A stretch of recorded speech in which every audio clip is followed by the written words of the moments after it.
रयत शिक्षण संस्थेचे संस्थापक पद्मभूषण डॉक्टर कर्मवीर भाऊराव पाटील, रयत माऊली लक्ष्मीबाई भाऊराव पाटील यांच्या स्मृतीस प्रथम दिनभर अभिवादन करतो.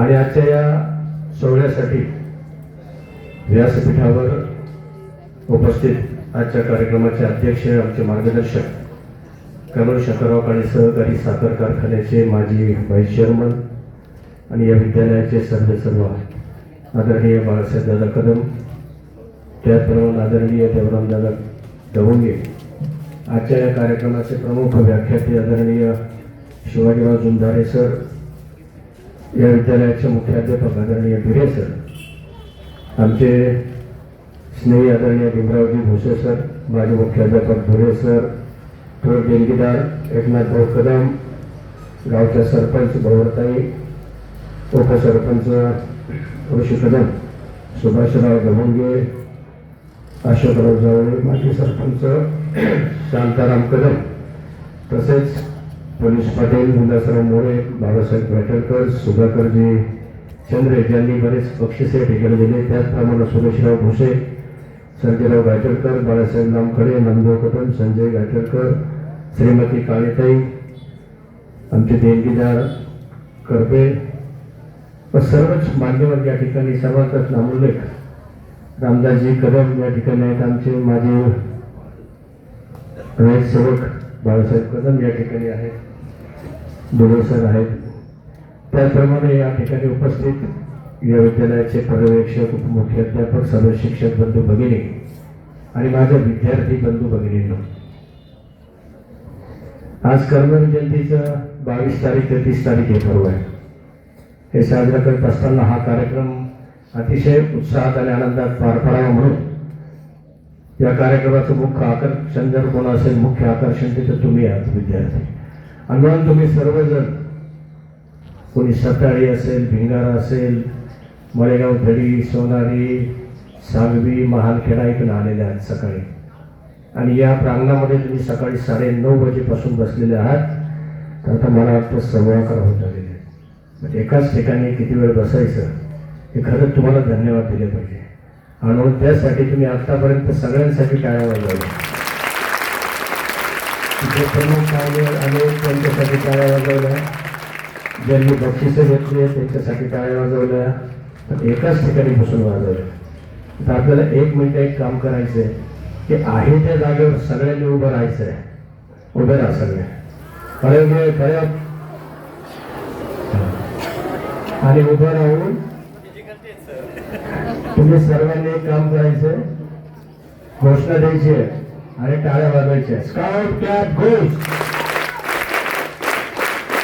वन्स अगेन, स्काउट क्लॅप घोष. Very good. Very good. Bat job. तुम्हाला थोडं रिलॅक्सेशन पाहिजे आणि म्हणून बराच वेळ तुम्ही बसलेला. आता तुम्हाला जास्त वेळ बसायचं नाही, कारण मला जास्त बोलता येत नाही, भाषण मला जास्त करायचं नाही. या ठिकाणी तुमच्या शाळेचा अहवाल जो वाचण्यात आला अतिशय चांगल्या पद्धतीनं या ठिकाणी तुमच्या शाळेची प्रगती आहे. प्रथमतः मी या ठिकाणी धन्यवाद देईल आणि विशेष कौतुक करेल. तुम्ही जे स्वागत गीत या ठिकाणी केलं, प्रार्थना आणि सर्वात महत्वाचं आकर्षण म्हणजे वेलकम सॉन्ग. जो वेलकम सॉन्ग तुम्ही सादर केला तो अतिशय सुंदर असा होता. आवाजही सगळ्यांचा सुंदर होता. आणि ज्यांनी हे स्वागत गीत, प्रार्थना आणि वेलकम सॉन्ग सादर केला त्या सर्व विद्यार्थिनींचं मी मनपूर्वक अभिनंदन करतो. हे स्वागत गीत बसून घेण्यासाठी ते माझे रयत सर्व बंधू भगिनी आहेत, ज्यांनी तयारी करून घेतली, त्यांचं देखील या ठिकाणी मनपूर्वक अभिनंदन करतो. आम्ही रांगोळीचं निरीक्षण केलं आणि खूप आनंद वाटला. आता तुमचे बक्षिसं सुरू असताना आमच्या व्यासपीठावर चर्चा होती की बरीचशी बक्षिसे मुलींनीच घेतली. सगळ्यात जास्त बक्षिसं मुलींनी घेतली, हरकत नाही. पण मुलींनी जरी वेगवेगळ्या क्षेत्रात बक्षिसे घेतली असतील तर त्या ठिकाणी मुलं सुद्धा केलं नाही. कारण रांगोळी स्पर्धा पाहायला गेल्यानंतर त्या ठिकाणी मॅडमने मला सांगितलं की आमच्या मुलांनी सुद्धा चांगल्या रांगोळ्या काढलेल्या आहेत आणि म्हणून ज्यांच्या मुलांनी रांगोळ्या काढल्या त्या मुलांचं सुद्धा या ठिकाणी आपण अभिनंदन केलं पाहिजे. त्या रांगोळ्या अतिशय कल्पकतेने काढलेल्या होत्या. विशेषतः आमच्या मळेगावची आमच्या राहुलची मुलगी तिने अतिशय सुंदर अशी लक्ष्मीबाई भाऊराव पाटील यांची रांगोळी काढलेली आहे. त्याचप्रमाणे कुमारी परी, श्रेया गायकरकर, श्रुती गायकरकर, आराध्या या सर्व मुलींनी अतिशय सुंदर अशा रांगोळ्या काढलेल्या आहेत आणि त्या सर्व मुलींचं देखील मी सर्व व्यासपीठाच्या वतीने हार्दिक हार्दिक अभिनंदन करतो. या क्रीडा स्पर्धेमध्ये जे उल्लेखनीय यश आपल्या विद्यालयाने प्राप्त केलेले आहे. मला सांगायला आनंद होतो की आपलं जे शिवशंकर विद्यालय आहे या विद्यालयानं एकेकाळी कोपरगावच्या क्रीडा क्षेत्रामध्ये विशेषतः मैदानी स्पर्धेमध्ये पूर्णपणे 5 वर्ष शिवशंकर विद्या मंदिर म्हटलं की समोरचे जे विद्यालयातील असायचे खेळाडू ते थोडे घाबरून जायचे. इतकं 5 वर्ष निर्विवाद वर्चस्व शिवशंकर विद्यालयाने या तालुक्यावरती गाजवलेले मैदानी स्पर्धेत आणि हीच परंपरा तुम्हाला सर्वांना पुढे चालू ठेवायची. जे जे आता जिल्हा स्पर्धेला पात्र झालेले जिल्ह्यावर थांबायचं नाहीये, सराव करा. जे खेळाचं काम या ठिकाणी आपले होळेसर पाहतात त्यांना विनंती करेन की तुम्ही याचा जास्तीत जास्त सराव करून घ्या. जिल्हा स्तरावरती या मुलींनी सुद्धा नेत्रदीपक यश मिळवलं पाहिजे. कारण त्यानंतर विभागीय स्पर्धा होतील, त्यानंतर राज्य स्पर्धा होतील, राष्ट्रीय स्पर्धा होतील आणि खेळाकडे लक्ष का द्यावं त्याला कारण आहे. 5% जागा शासनाच्या जागा 5% जागा राखीव आहेत खेळाडूंसाठी. कुठल्याही कॉलेजला ऍडमिशन घ्यायचं असेल तुम्ही स्टेट किंवा नॅशनल राज्य आणि राष्ट्रीय पातळीवर जर खेळलात तर तुम्हाला त्या ठिकाणी खेळाडूंच्या कोट्यामध्ये तुमचा नंबर लागतो. दुसरी महत्वाची गोष्ट, तुम्ही 10वीला असाल आणि तुम्ही राज्य पातळीवर खेळलात, प्रथम द्वितीय तृतीय क्रमांकापर्यंत तुम्ही जर खेळलात तर प्रथम तृतीय दोन्ही क्रमांकासाठी शासनाचे SSC बोर्डाचे तुम्हाला 25 मार्क फुकट मिळतात. राज्य पातळीवर जो खेळाडू जातो त्याला 25 मार्क फुकट मिळतात. त्यानंतर प्रवेशासाठी 2% जागा तुम्हाला फुकट मिळतात. पुढे तुम्हाला PSI व्हायचं असेल, IAS ऑफिसर व्हायचं असेल, मिलिटरीमध्ये जायचं असेल, पोलीस भरती असेल, कुठेही जायचं असेल तर स्पोर्ट्स कोटा म्हणजे खेळाडूंसाठी क्रीडा क्षेत्रातला जो कोटा असतो तो राखीव आहे आणि त्याच्यामुळे तुम्हाला या क्रीडा स्पर्धेच्या माध्यमातून शासकीय सेवेमध्ये जाण्याची संधी मिळते. शिवशंकर विद्यालयाचे अनेक मुलं शासकीय सेवेमध्ये गेलेले आहेत. त्याच्यापैकी काही खेळाडू आहेत की जे खेळाच्या सर्टिफिकेटच्या जोरावरती आज महाराष्ट्रामध्ये चांगल्या पद्धतीची सेवा बजावत आहे आणि म्हणून या जयंतीच्या निमित्तानं तुम्ही ते सुद्धा लक्षात घेतलं पाहिजे. अहवालामध्ये सरांनी अनेक गोष्टींचा उल्लेख केलेला आहे आणि ते सर्व ऐकल्यानंतर मला विशेष अभिमान वाटला की आपल्याकडं अटल टिकरिंग लॅबचं काम सुद्धा अतिशय चांगल्या पद्धतीचं आहे आणि आपले जे खोल्यांचं काम चालू आहे त्यासाठी आपले आदरणीय दादा हे प्रयत्नशील आहे. ते एक 8 दिवसापूर्वीच मला वाटतं मुंबई या ठिकाणी जाऊन आलेले आहेत. तिथं मुंबईला त्यांनी जे एक देणगीदार आहे ठक्कर म्हणून त्यांना भेटून आलेले आहे. म्हणजे या वयात सुद्धा त्यांची या संस्थेसाठी शाखेसाठी धडपड ही सुरू आहे. म्हणजे जसे पूर्वी कर्मवीर शंकररावजी काळेसाहेब असतील त्यांनी जे संस्थेसाठी जे काही कष्ट झेललेले आहेत आणि बाळासाहेब दादा असतील, देवराम दादा असतील किंवा अनेक मंडळी ही त्यांच्या विचारांनी भारावलेली मंडळी आणि म्हणून जे साहेबांनी घालवलेला जो दंडक आहे जो कर्मवीर भाऊराव पाटलांनी त्यावेळेस त्या काळामध्ये कार्यकर्त्यांना जो मंत्र दिला आणि त्याच आधारे तोच विचार घेऊन ही मंडळी वाटचाल करत आहे. आणि म्हणून काही काही परिस्थिती अशी असते की प्रपंच करायचा स्वतःचा प्रपंच व्यवस्थित करता येत नाही अशी टीका करणारे लोक असतात. पण असं करत असताना अशा अवस्थेमध्ये किंवा अशा परिस्थितीमध्ये की समाजाचे आपण देणे लागतो, भावी पिढीसाठी काहीतरी करायचं आणि म्हणून स्वतःच्या वयाचा विचार न करता झोपून देऊन काम करणारे बाळासाहेब दादासारखे असतील किंवा परवंदे गावचे बरेचसे ग्रामस्थ आहेत की ज्या लोकांनी या शाळेसाठी खूप कष्ट खाल्लेले आहेत. 40 विद्यार्थी संख्येवरून सुरू झालेल्या या शाळेचा प्रवास आज 971 विद्यार्थ्यांवरती थांबलेला आहे. आणि मला विशेष आनंद होतो की आजूबाजूला सगळीकडं इंग्रजी माध्यमांच्या शाळेचं पेव फुटलेलं असताना आमच्या रयत शिक्षण संस्था आमच्या रयत सेवकांच्या गुणवत्तेवरती इतक्या मोठ्या प्रमाणात विद्यार्थी संख्या टिकून आहे ही खऱ्या अर्थानं कौतुकास्पद बाब आहे. आणि म्हणून टीम चांगली असावी लागते, टीमचा कॅप्टन चांगला असावा लागतो. आणि तुमच्या या शिवशंकर विद्या मंदिरची जी टीम आहे, शिक्षकांची टीम, त्यांचे जे कॅप्टन आहेत आमचे बाळासाहेब भिडे, यांचं खरं अभिनंदन केलं पाहिजे. या शाळेची परंपरा 94.1% निकालाची परंपरा आहे. आताच पाहिलं आपण कुमारी लबडे हिने अनेक बक्षिसं घेतली. आदर्श इकडे तिकडे शोधायची गरज नसते, आदर्श तुमच्या समोर असतात. सर्व विद्यार्थ्यांनी जर या कुमारी लबडेचा आदर्श घेतला की इतकी बक्षिसं एकट्या मुलीने मिळवलेली आहे. तिने कठोर मेहनत केली, परिश्रम घेतले, अभ्यास केला. आणि आयुष्यातली जी त्रिसूत्री आहे, विचार, परिश्रम आणि ध्यास. आपल्याला काय बनायचं आहे तर विचार अगोदर करायचा, जे बनायचं त्यासाठी कठोर परिश्रम घ्यायचे. नुसते परिश्रमच घ्यायचे नाही, ते त्याचा ध्यास घ्यायचा. आणि आपण जे आयुष्यात ठरवलंय ते गोल असेल, जे टार्गेट आहे ते आपल्याला पूर्ण करायचे, परिपूर्ण करायचे आहे. म्हणून त्यासाठी विचार, परिश्रम आणि ध्यास या त्रिसूत्रीवरती तुम्ही काम केलं तर आयुष्यात तुम्ही कधीच मागे राहणार नाही. तर बोलण्यासारखं भरपूर आहे. कारण आता तुमच्याकडे सर्व परीक्षा घेतल्या जातात, त्याचाही तुम्ही फायदा घेतला पाहिजे.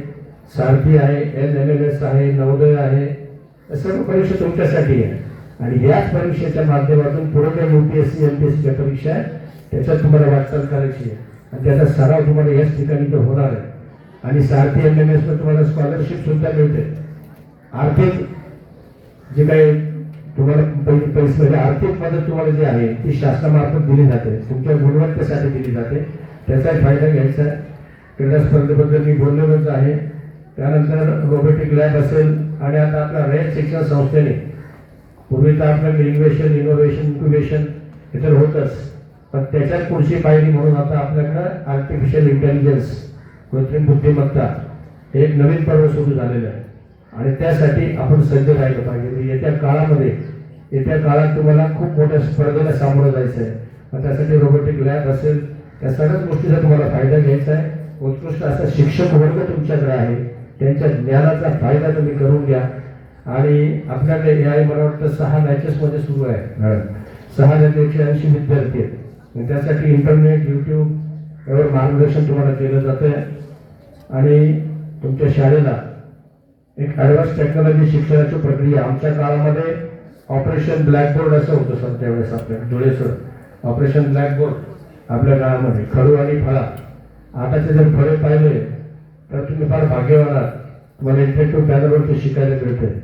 आम्हाला तर अजूनही मोबाईल हातात आला तर लवकर काय करावं हे कळत नाही. म्हणजे तसं तुमच्या दृष्टीने आम्ही तसे अडाणी आहोत आजच्या टेक्नॉलॉजीच्या दृष्टीने जर पाहिलं तर. कारण 5वीचा मुलगा चांगल्या पद्धतीनं मोबाईल ऑपरेट करू शकतो. आणि म्हणून तंत्रज्ञानाचा फायदा तुम्ही घेतला पाहिजे. माहिती तंत्रज्ञान या क्षेत्रामध्ये जास्तीत जास्त प्रगती करा, कारण भविष्य आयुष्यामध्ये तेच तुम्हाला महत्त्वाचं आहे. असं तुमच्या अहवालामध्ये अनेक गोष्टी आहेत. आणि म्हणून या संपूर्ण अहवालाचं एक ऐकल्यानंतर तुम्हाला सर्वांचं, तुमच्या सर्व शिक्षकांचं मी समस्त आमच्या रयत शिक्षण संस्थेचे उत्तर विभागाचे अध्यक्ष आशुतोष काळे, आमच्या सर्व दंडवडी सदस्यांच्या वतीने या मुख्याध्यापक, सुपरवायझर, उपमुख्याध्यापक, तुमचे शिक्षक आणि तुम्हाला सर्वांचं हार्दिक अभिनंदन करतो. कर्मचाऱ्यांच्याबद्दल बोलण्यासारखं भरपूर आहे. आमची तुम्हाला संध्या गाडीने चांगली माहिती दिलेली आहे. आमची संध्या भाषण करत असताना आम्हाला स्वर्गीय मोहनराव दादांची आठवण झाली. आणि मोहनराव दादा गाडे सुद्धा महाराष्ट्रात त्यांचे म्हणजे भाषणासाठी प्रसिद्ध होते. आणि अतिशय सुंदर असं भाषण आमच्या कुमारी गाडेंनी केलेलं आहे. आणि म्हणून अण्णांबद्दल तिने माहिती दिली आणि उर्वरित माहिती, कारण आता मी ओपनर बॅट्समन आहे व्यासपीठावरचा आणि त्याच्यामुळे मला संधी दिली. मला आता झटपट खेळून बाजूला व्हायचे, कारण पाठीमागे विराट कोहली आहे, रोहित शर्मा आहे, ते खेळणार आहे. त्यांची बॅटिंग मार्ग शिल्लक आहे आणि ती बॅटिंग तुम्हाला पाहायची, ते ऐकायचं आहे. जास्त वेळ घेत नाही. जयंतीच्या निमित्तानं फक्त एक सांगेल की अण्णांनी ज्या उद्देशाची संस्था स्थापन केली, अण्णांचं एक स्वप्न होतं की त्या काळात सर्वांना शिक्षण मिळत नव्हतं. अशा काळात अण्णांनी खडतर प्रवास केला. त्या प्रवासाच्या दरम्यान तुम्ही वाचला असेल अण्णांच्या पायामध्ये 28 काटे निघाले. 28 काटे हलवानी पायाने अण्णा फिरायचे. त्यांना हौस नव्हती पायात काटे भरून घ्यायची. हे तुमच्या आमच्यासाठी गरिबाची पोरं बहुजनांची मुलं शिकली पाहिजे म्हणून अण्णांनी कष्ट घेतले. आणि या जयंतीच्या निमित्ताने एवढं सांगेल की अण्णांना काय अभिप्रेत होतं. आजकाल तुम्ही जर टीव्ही ऑन केलं आणि पाहिलं तर तुम्हाला काय दिसतं? सगळीकडे भांडणं, मारामारी आहेत आणि जाती जातीमध्ये लोकांचं विभाजन सुरू आहे. जाती जातीमध्ये भेदाभेद सुरू आहे. या गोष्टी अण्णांना अभिप्रेत नव्हत्या. अण्णांना अभिप्रेत होती माणुसकी, मानवता. या गोष्टी अण्णांना अभिप्रेत होत्या. आणि म्हणून आपण एक लक्षात ठेवते की विद्यालय असेल, खेळाचं मैदान असेल, सर्व जातीची, धर्माची, पंथाची मुलं एकत्र येतात. त्या ठिकाणी आपण विचार करत नाही जाती हा त्या जातीचा आहे मग मी का टाळ्या वाजवायच्या, त्याला बक्षीस मिळालं त्या जातीचा मी का टाळ्या वाजवायच्या, असं होत नाही. आणि या गोष्टी डोक्यात कधीही घ्यायच्या नाही. ते जातीवादाचं खून जे सगळीकडे स्टोन माजलं हे डोक्यातून काढून फेकून द्यायचं. अण्णांना ते अभिप्रेत नव्हतं. अण्णांना एकच गोष्ट अभिप्रेत होती की तेवढीच एक गोष्ट 4 ओळीत सांगेल आणि नंतर मी माझं मनोरथ संपवणार आहे. अण्णांना काय अभिप्रेत होतं मला माहिती आहे की सर्व जाती धर्माची मुलं एकत्र बसावीत, एकत्र शिक्षण घ्यावं, एकत्र राहावं. हे अण्णांना अभिप्रेत होतं. आणि जयंतीच्या निमित्तानं आपण तेच लक्षात ठेवायचंय. एका शायरानं म्हटलेलं होतं, शेख ब्राह्मण मिल बैठो, शेख ब्राह्मण मिल बैठो, ये थोड़ी कुदरत को मंजूर नहीं. शेख ब्राह्मण मिल बैठो, ये थोड़ी कुदरत को मंजूर नहीं. गीता से कुरान दूर भले ही सही, मगर इंसान से इंसान दूर नहीं. या ठिकाणी बोलण्यासारखं भरपूर आहे, परंतु या तुम्हाला बोलावलं, बोलण्याची संधी दिली. परवा दिवशी सुद्धा कुंभारीला आहे. दादांचे प्रयत्न सुरू आहेत. उद्या दादा भाऊसाहेब वागचौरे खासदारांना भेटणार. तुमच्या शाळेसाठी, गावासाठी काय मदत मिळेल हे प्रयत्न सातत्यानं सुरू आहे. आमचे मित्र सुभाष दौंग यांनी जे आव्हान केलं आणि खरी वस्तुस्थिती आहे, मानवतावाद आपल्या शिल्लक आहे.